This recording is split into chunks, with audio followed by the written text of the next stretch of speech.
তো বন্ধুরা আজকে ভাবছি আম পাড়তে যাব। এবার প্রচুর গাছে আম হয়েছে, আর সেই আম দিয়ে কী কী করবো বা ছোটোবেলার মতো কেমন মজা করব সেটাই আজকে আপনাদের সঙ্গে শেয়ার করব। আসসালামু আলাইকুম, আরএস ব্লগ চ্যানেল একটা নতুন ব্লগে আপনাদের সকলকে জানাই স্বাগত। তো এদিকে আবার আমাদের গ্রামগঞ্জে টিউবওয়েল কীভাবে পোতে সেটাই আজকে আপনাদের দেখাচ্ছি। আমার সেজেবাবুর এদিকে টিউবওয়েল মানে জলের কল পুঁতছে, সেটা দেখাবো। তো প্রথমে আমরা যাচ্ছি আম পাড়তে। তো দল বল সৈন্যের সামন্ত নিয়ে আমরা যাচ্ছি আম পাড়তে। দেখুন আমরা কারা কারা যাচ্ছি। সঙ্গে আমার দাদা আছে, আর আমার ভাইজিরা আছে, আমার একটা বোনও আছে, এদিকে বড় মা, মানে অনেকেই মিলে যাচ্ছি আম পাড়তে। এই আমটাকে আমরা বলি পেয়ারা ফুলি আম। এই আমটা কাঁচা খেতে যে এত মজা কি বলবো, মানে অনেক আম আছে টক লাগে, আর এই আমটা কিন্তু হালকা টক, মিষ্টির ভাগটা বেশি, মানে টক মিষ্টি দারুণ লাগে। এই আমটা কিন্তু কাঁচাই বেশি খায়, কাঁচা মিঠে কিন্তু না, বারবার বলছি এটা পেয়ারা ফুলি আম। আর এই আমটা আমাদের একটা গাছে প্রত্যেক বছর হয়, মিস দেয় না কোনো বছর। আর প্রত্যেকটা গাছে আম দেখুন কি সুন্দর সাইজ হয়েছে এবার আমের। এবার একদম মন খুলে আচার বানাবো, কারণ আমের কিন্তু এবার অনেক কম দাম হবে, আর প্রচুর আম হয়েছে আমাদের গাছে। আগের বছরে আমাদের গাছগুলোতে অতটা আম ছিল না, কম ছিল, তো আম কিনতে হয়েছিল। এবার কিন্তু আম আর কিনতে হবে না অতটা। তো এই যে আমাদের এটা হলো ভাগ্নি, এটা আমার একটা দিদি, আর আমার এই যে ভাইজিরা সবাই আছি। তো দাদা আম পেড়ে দিচ্ছে, আর এই আমগুলো আমরা মানে একটা জায়গায় রাখছি। তারপরে কিসে করে নিয়ে যাব, একটা পরিষ্কার পলিথিনের ব্যাগ নিয়ে এসেছি বাড়ি থেকে। আর আবার আমতলায় বসে সেই ছোটোবেলার মতো একটু মস্তি করব, একটু মজা করব। আমরা ছোটোবেলায় কি করতাম, যে আম ফাটিয়ে মানে গাছ থেকে পেড়ে কাঁচা আম ফাটিয়ে নুন মরিচ ছিটিয়ে সেই আম খেতাম।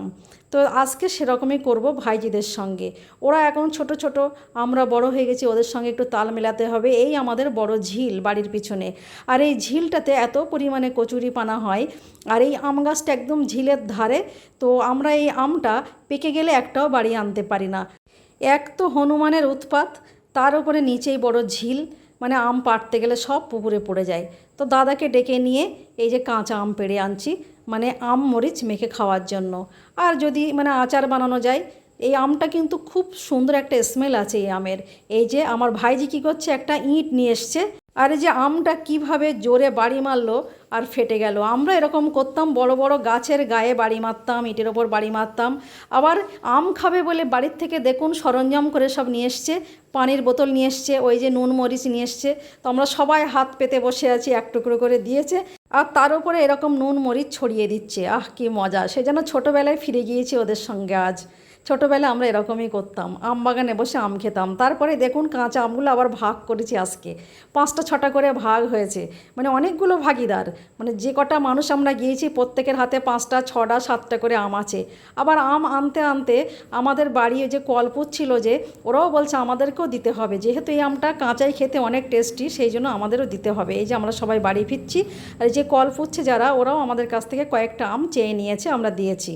তো বন্ধুরা, কোনো জিনিস একা খেয়ে যতটা না মজা পাওয়া যায়, সবাই মিলে ভাগযোগ করে খেলে সেটা কিন্তু মজা একটা আলাদা। এই যে আমার একটা ভাই আবার গাড়ি ওখান থেকে সরিয়ে নিয়ে যাচ্ছে, যেহেতু পুকুর ধারে কল পুচ্ছে। এই পুকুরটা কিন্তু আমাদের অনেক আগেকার পুকুর, 200 বছর আগেকার পুরনো পুকুর। এই পুকুরে অনেকগুলো সান বাঁধানো আছে, আর এই পুকুরে অনেক পানি ভর্তি থাকে, সারা বছর পানি কিন্তু শুকায় না। তো এই কল পোতার জন্য অনেকটা পানি শুকিয়ে নিতে হয়েছে, মেশিন লাগিয়েছিল পানি শুকানোর জন্য। তারপরে দেখুন এই কফি কলের সাহায্যে কিভাবে টিউবওয়েল বসানো হচ্ছে। এই যে গ্রামে কিন্তু টিউবওয়েল এইভাবেই বসানো হয়। তো দর্শকবৃন্দরা সবাই দেখছে দাঁড়িয়ে।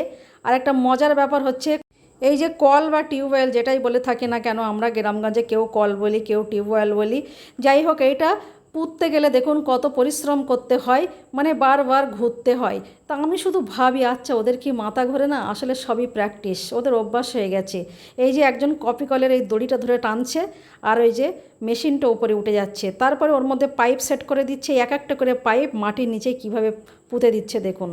তারপরে প্লাস্টিকের যে পাইপ এনেছে সেটাও দেখাচ্ছি। মানে কলপোতে এইভাবে কোনো দিন দাঁড়িয়ে দেখা হয়নি। এই যে সব জিনিসপত্র রেডি, কলপোতার জন্য যা যা সরঞ্জাম লাগে সব নিয়ে আসা হয়েছে। আর এই দেখুন কতগুলো মানুষ এই পাইপের মধ্যে ঢুকে তারপরে গোল গোল করে ঘুরছে, আর এই পাইপ লম্বা করে নিয়ে যাচ্ছে, কারণ কলপোতার জন্য পাইপ লম্বা করে নিতে হয়। তারপরে এই দেখুন কীভাবে পেঁয়াজ দিয়ে নিচ্ছে, নিয়ে তারপরে পাইপগুলো মাটির নিচে দিয়ে দিচ্ছে। প্রথমে লোহার পাইপ পুঁততে হয়, সেই পাইপগুলো আবার ওঠাতে হয়, তারপরে দেখুন এইভাবে প্লাস্টিকের পাইপ পাইপ মাটির নিচে দিতে হয়, তারপরে উপরে ফিল্টার পাইপ, এই সেই নানান ঝামেলা। আর ঝামেলা ছাড়া তো কোনো কাজ সম্পূর্ণ হয়।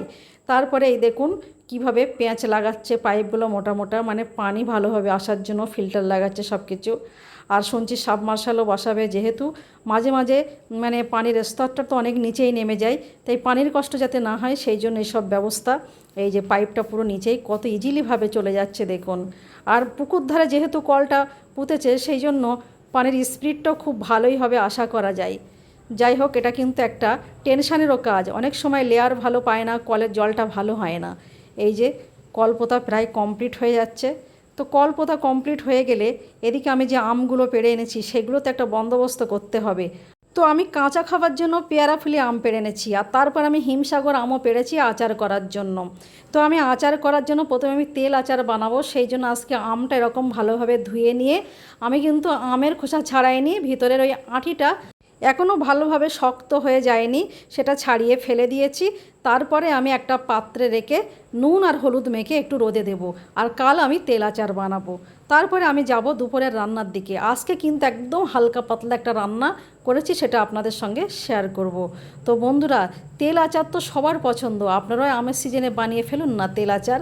যাই হোক, এই যে আমি চলে এসেছি রান্না করতে। এদিকে বড়ি ভেজে নিয়েছি আর কয়েকটা বাটা মাছ ভেজে নিয়েছি। বাটা মাছটা আগের দিন দেখিয়েছিলাম কত বড় বড় সাইজ, সেটা নিশ্চয়ই আপনারা দেখেছেন। আর একটা মশলা বানিয়ে নিচ্ছি, লবণ, হলুদ গুঁড়ো, লঙ্কা গুঁড়ো, একটু ধনিয়া পাউডার, একটু গোলমরিচের গুঁড়ো নিয়ে পানি দিয়ে গুলে নিয়ে একটা মশলা বানিয়ে নিয়েছি। আর এই যে সবজির মধ্যে নিয়েছি সজনের ডাঁটা, ঝিঙে, পটল, বেগুন, আলু আর কাঁচা লঙ্কা আর কালো জিরা, এইগুলো দিয়েই আজকে আমার রান্না হবে। আমি পেঁয়াজ ব্যবহার করব না আজকে, স্রেফ আমি কালো জিরার ফোড়ন দিয়ে রান্না করব। আমি সবজিগুলো ভেজে নিচ্ছি হালকা হালকা করে। এই যে পটল, ডাঁটা, বেগুন, আলু যা নিয়েছি ভেজে নিয়েছি, কিন্তু ঝিঙেটা আমি ভেজে নিইনি। কিন্তু বড়ি ভেজে নিয়েছি, মাছ ভেজে নিয়েছি, সব কিছু আপনাদের দেখিয়ে নিয়েছি। আমি ঝিঙেটা কিন্তু আলুর মধ্যে দিয়ে দেব। তারপর আমি একটা কড়াইতে দেখুন কাঁচা লঙ্কা আর কালো জিরার ফোড়ন দিয়েছি। দেওয়ার পরে আমি একটু হলুদ গুঁড়ো আর অল্প একটু লবণ দিয়ে তার মধ্যে দিয়ে দিয়েছি কেটে রাখা টমেটো। টমেটোগুলো একটু নেড়ে চেড়ে তার মধ্যে দিয়ে দেবো আমি আলুটা একটু নেড়ে চেড়ে নেওয়ার পরে আমি দিয়ে দিয়েছি কিন্তু কেটে রাখা ঝিঙেগুলো। তারপরে বেশ একটু হালকা করে কষিয়ে নিতে হবে, যেহেতু আলুগুলো শক্ত থাকবে সেই জন্য আমি অল্প একটু পানি দিয়েছি। দেওয়ার পরে আমি ঢাকা দিয়ে দিয়েছি আলুটা সিদ্ধ করার জন্য, যাতে আলুটা ভালোভাবে গলে যায়। তারপর দেখুন আমার আলু আর টমেটো একদম মিলেমিশে একাকার হয়ে গেছে। তার মধ্যে আমি দিয়ে দিয়েছি ভেজে রাখা পটল আর ডাঁটাগুলো, আর বেশ একটু নেড়ে চেড়ে এবারে কিন্তু আমি ঝোল দিয়ে দেব। আমি কিন্তু এর মধ্যে অল্প একটু আদা রসুন পেস্ট দিয়ে দিয়েছি। একদম হালকা পাতলা রান্না করব বলেছি, সেই হালকা পাতলা রান্নাই আমি করছি। একদম ঘরোয়া সামান্য সামান্য মশলা দিয়ে কিন্তু আমি আজকে রান্নাটা করেছি। তারপরে দিয়ে দিয়েছি ভেজে রাখা বেগুন আর বড়িগুলো। এরপরে আমি দিয়ে দিচ্ছি মাছ। তো আমার রান্না প্রায় কমপ্লিট। আমি এই পর্যায়ে দিয়ে দিয়েছি একটু জিরা বাটা দিলে রান্না স্বাদটা অসাধারণ হয়, স্মেলটা দারুণ হয়। তো বন্ধুরা, আমার ভিডিওটি আজকে এই পর্যন্ত। তবে আমার ভিডিও দেখে যদি আপনাদের সেই শৈশবে ফিরে যেতে ইচ্ছা করে তাহলে আপনারা শৈশবে ফিরে যান, কিন্তু লাইক শেয়ার কমেন্ট করতে ভুলে যাবেন না। অবশ্যই লাইক শেয়ার কমেন্টটা করে দিয়ে যাবেন। আর এই গরমে হালকা হালকা খাবার খান, বেশি বেশি জল খান। ভালো থাকুন, সুস্থ থাকুন। Thank you.